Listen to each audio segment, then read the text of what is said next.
Scientist लोग आज बताएगा बोल रहा है। उन लोग बताने से आज से हम लोग भी समझ में आएगा, समझ जाएगा। नमस्कार, आदि न्यूज़ में आप सभी का स्वागत है। मैं हूं नेहा पर्तन। आज हम आए हैं कॉलेज ऑफ एग्रीकल्चर पासीघाट जो पढ़ते हैं जीटीसी पर। आज यहां एक ट्रेनिंग रखे गए हैं। उस ट्रेनिंग में इनके नाम है state leave workshop zoom training on scientific coconut cultivation technologies founded by central plantations crop under the tribal सब प्लांट। और इसे ऑर्गेनाइज किए गए हैं हमारे डॉक्टर संगपो मोंगले।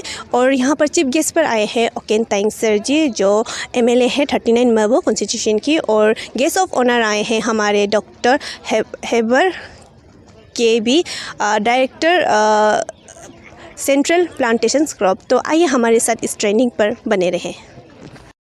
ऑलमोस्ट 80 लोग हैं। लोअर सियांग से आए हैं, काफ़ी दूर से आए हैं। सभी मेरा बहन भाई लोग आए हैं लोअर सियांग से भी, और सियांग से आए हैं, अपर सियांग से आए। आप सभी को आज के इस प्रोग्राम में हार्दिक स्वागत है।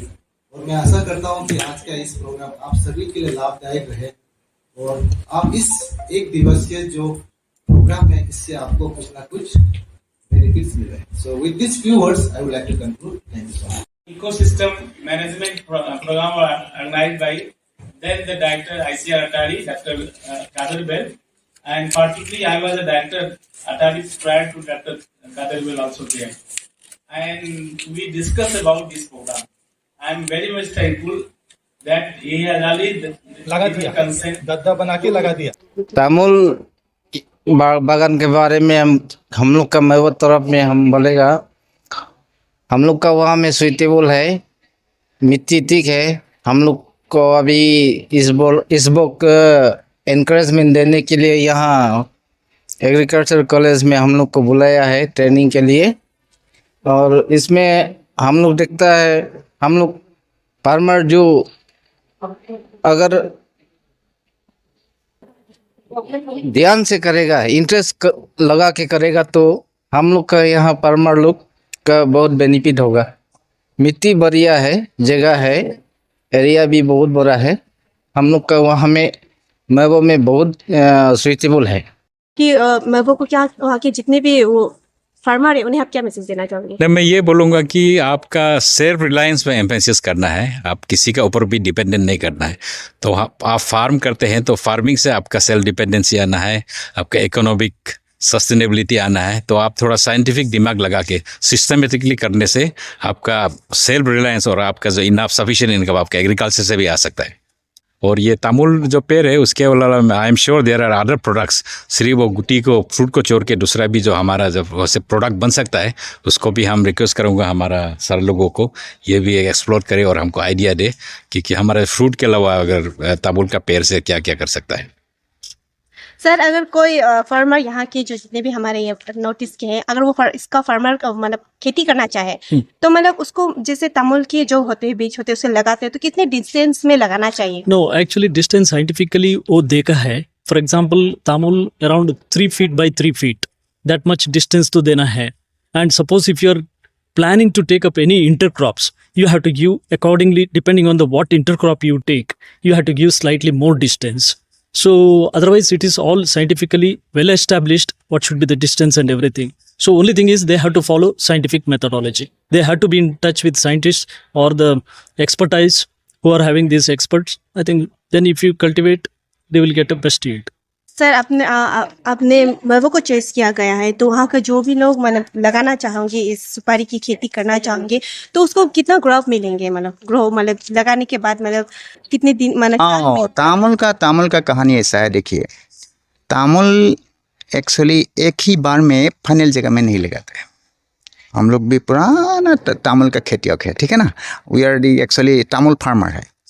तो तामुल को अगर कम हाइट में लगाना है तो एक काम करना है कि एक जगह से दूसरा जगह थोड़ा सा एक बार ट्रांसप्लांट करना ज़रूरी है। तो आप 5 साल का अंदर में इसका अच्छा ग्रोथ मिलेगा और प्रोडक्शन भी आ जाएगा अगर ठीक ठाक साइंटिफिकली अगर किया जाए तो। ने जो बताया है डाटा ना, आप तो 20 के साथ 20 के जी per 2 tree? to 3 kg. 2 to 3 kg. Very big. No, I'm talking about yes. अभी देखिए हमारा यहाँ पे एक बिजनेस चल रहा है। 60 जो बोल रहा है 2 kg का सुपारी मिलता है, लेकिन हमारा फार्मर क्या करता है, पर्टिकुलरली नॉर्थ ईस्टर्न रीजन में हो या अरुणाचल में हो, इसलिए इनकरेज है फार्मर लोग यहाँ पे सुपारी के लिए वेट नहीं करते।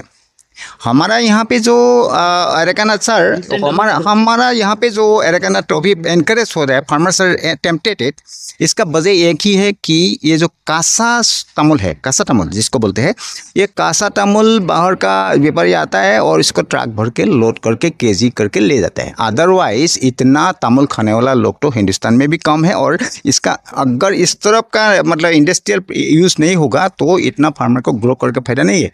लेकिन वो भी हमारा जो है अरुणाचल का बोलिए तो आसाम का बोलिए, जो तामुल का ग्रोअर्स है, इनका जो प्रोडक्ट है वो कासा तामुल है। कासा तामुल क्विंटल बस्ता भर के ये लोग ट्रक भर के ले जाता है इंडस्ट्री पर्पस के लिए, तो उसी वो डिमांड है। और बाकी प्रोडक्शन का तो जैसे बताया सुपारी का 2 किलो है, लेकिन it depends on the age and cultivation practices. और सबसे इम्पोर्टेंट है कि वो जो वेराइटी, जो कामरूपा वेराइटी ये बोला है ना, कहीं किसी वेराइटी, तो कहीं किसी वेराइटी का एडेप्टेबिलिटी ज़्यादा है पर्टिकुलरली दिस रीजन, क्योंकि कहीं किसी गुवाहाटी में है, और गुवाहाटी में हमारा जो CPCRA का सेंटर है, वो सेंटर से ये वेराइटी को डेवलप किया है CPCRA का सैगोट का मतलब माध्यम से। तो अभी ये वेराइटी यहाँ पे मतलब एक्लिमेटाइज्ड है। एक्लिमेटाइज मतलब यहाँ के एडॉप्टिव है, तो इसीलिए ये ग्रोथ अच्छा होगा। और दूसरी बात है कि हमने देखा है ये एरेकानट जो है पर्टिकुलरली ब्लैक पेपर और पान, ये दोनों के लिए बहुत बड़ा अच्छा स्टैंडर्ड है, तो इसमें कोई एडिशनल स्पेस नहीं लगेगा आपको। तामुल का स्टैंडर्ड में भी पान आ जाएगा, तामुल का स्टैंडर्ड में भी आपका गुलमरिच आ जाएगा। तो ये बहुत ही एक पोटेंशियल क्रॉप है, कम जगह में, कम स्पेस में इसका वर्टिकल ग्रोथ ज़्यादा है, तो इसीलिए इसका एडवांटेज बहुत है। ठीक है ना? Thank you sir. Thank you. जितने भी ट्रेनिंग यहाँ में आए हैं, जी जी लेके जा रहे हैं सर, अगर उन लोग मतलब लगाएंगे अपने उसमें बागान या उसमें लगाएंगे, तो सर अगर अब क्या इसमें चेक करने चाहिए या? जी, अगर हम लोग का ये प्रोविज़न रहता है कि जैसे कि हम लोग बोलते हैं मॉनिटरिंग, हम लोग उसको 15 डेज इंटरवल, 20 डेज या 1 मंथ इंटरवल हम लोग जाके तो मॉनिटरिंग करता है, जिससे प्लांट्स में कुछ किसी तरह का बीमारियाँ आ रहा है क्या, अगर इनसेक्ट आ रहा है क्या, तो जिस तरह से आते हैं उस तरह से हम लोग प्रिवेंटिव मेजर्स फार्मर्स को देते रहते हैं। उसको हम लोग एडवाइजरी सर्विस कहते हैं। तो एग्रीकल्चर कॉलेज और हम लोग हॉर्टिकल्चर तरफ से काफ़ी ये पासीघाट एरिया में तो हम लोग कर ही रहे हैं पहले से।